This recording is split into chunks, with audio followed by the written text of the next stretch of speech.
మన ప్రభువును రక్షకుడైన సర్వోన్నతుడైన దేవుని కుమారుడైన ప్రభువైన యేసు క్రీస్తు నామమున ప్రపంచంలో ఉన్న వారందరికీ శుభం కలుగునగాక. ఆమేన్. ఈరోజు ఒక వాక్యం చదువుకుందాం.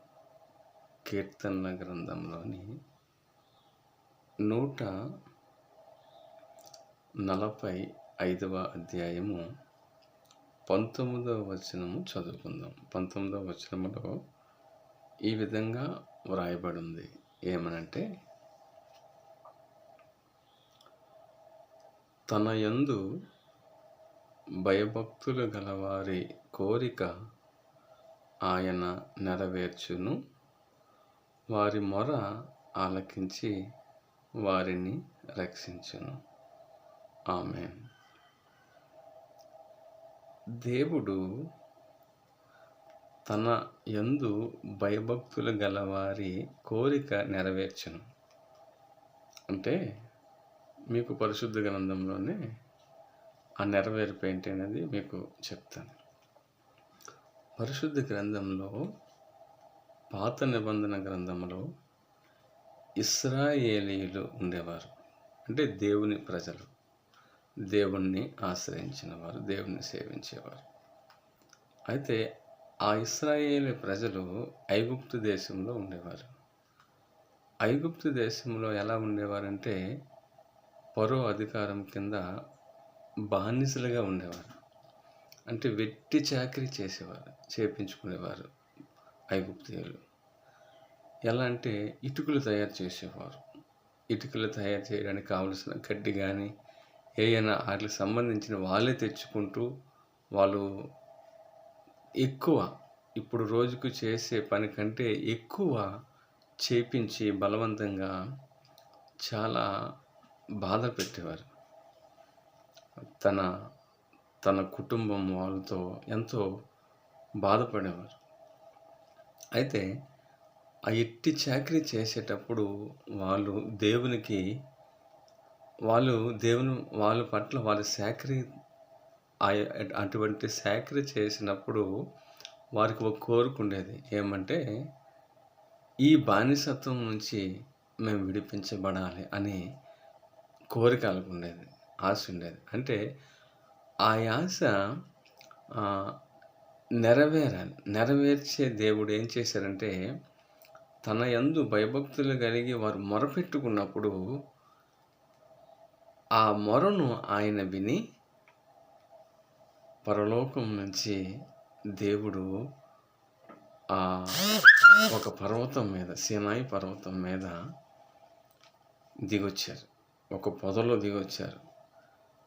ఆ పొద మోసే అనే ఒక ప్రవక్త తమ మామ మంద కాచుకోవడానికి, అంటే గొర్రెలు కాచుకోవడానికి వెళ్ళేటప్పుడు పొద మండుతుంది కానీ, ఆ యొక్క పొద కాలుతుంది కానీ, ఆ పొద మండుతుంది కానీ ఆ పొద కాలిపోలేదు. ఏటి వింత అని చూడడానికి వెళ్ళినప్పుడు అప్పుడు దేవుడు మాట్లాడతారు, మోసే, నీవు నిలుచున్న స్థలము పరిశుద్ధ స్థలము, చెప్పులు విడుము అని దేవుడు మాట్లాడతారు. అప్పుడు దేవుడు చెప్తారు, నిన్ను ఐగుప్తు దేశానికి పంపిస్తాను, వారిని విడిపించాలని, నేను నిన్ను వాడుకుంటాను అని.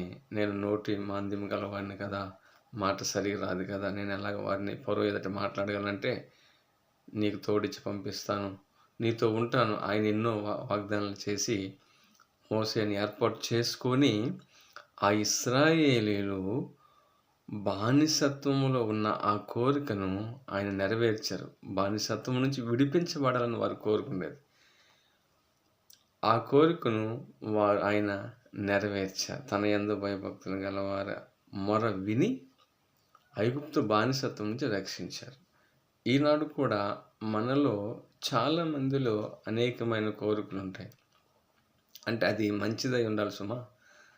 దేవుడు చేయడానికి అంగీకారంగా, దేవుడు చేయడానికి సంతోషంగా, ఇది దేవుడు చేయడానికి ఇది ఆయన చిత్తములో ఉండేటటువంటి కోరికలు మనం కోరినప్పుడు అవి దేవుడు తప్పకుండా ఎదుటివారి మేలు కొరకు నువ్వు కోరుకో, అది దేవుడు నెరవేరుస్తారు. ఎదుటివారి రక్షణ కొరకు నువ్వు కోరుకో, అది దేవుడు నెరవేరుస్తారు.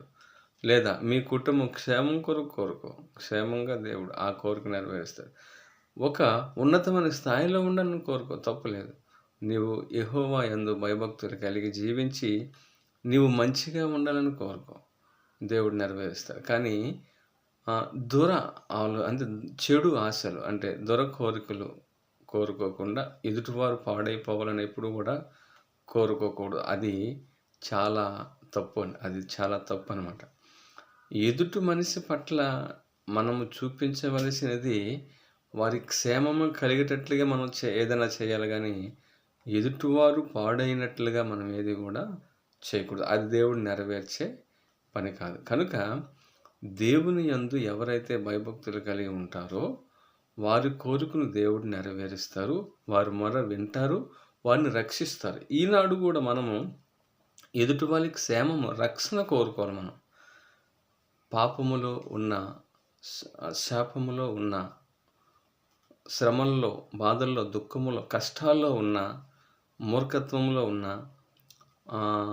మూర్ఖులు, చెడు మార్గములో బ్రతుకుతున్న వారిని వారు రక్షించబడాలి, మంచి వ్యక్తులుగా మార్చబడాలని మనం కోరుకున్నప్పుడు అది దేవుడు తప్పకుండా నెరవేర్చి మన మొర విని వారినందరినీ రక్షించుటకు ఆయన ఈ లోకానికి శరీరధారిగా యేసు క్రీస్తు రూపములో ఆయన ప్రత్యక్షమైన సర్వోన్నతుడైన దేవుని కుమారుడు.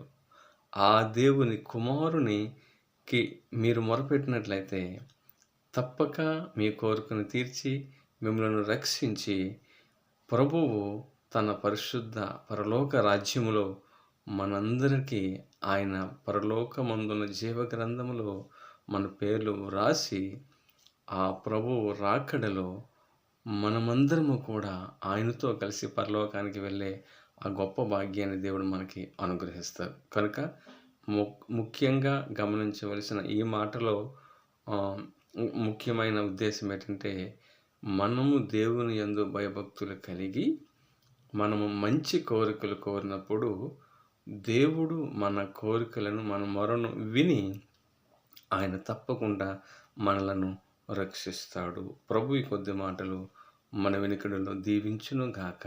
ఆమెన్. నా ఆశ అంతా ఒకటే, ప్రపంచంలో ఉన్న వారందరూ సంతోషంగా, హ్యాపీగా, ఆరోగ్యంగా, ఆనందంగా ఉండి అందరూ దీవించబడి అందరూ రక్షించబడాలనేది నా ఆశ. ప్రభువు ఈ కొద్ది మాటలు మన వెనుకడిలో దీవించునుగాక. మన ప్రభువును, మన రక్షకుడైన సర్వోన్నతుడైన దేవుని కుమారుడైన యేసుక్రీస్తు వారి కృప మీ అందరికీ తోడైండునుగాక. ఆమేన్.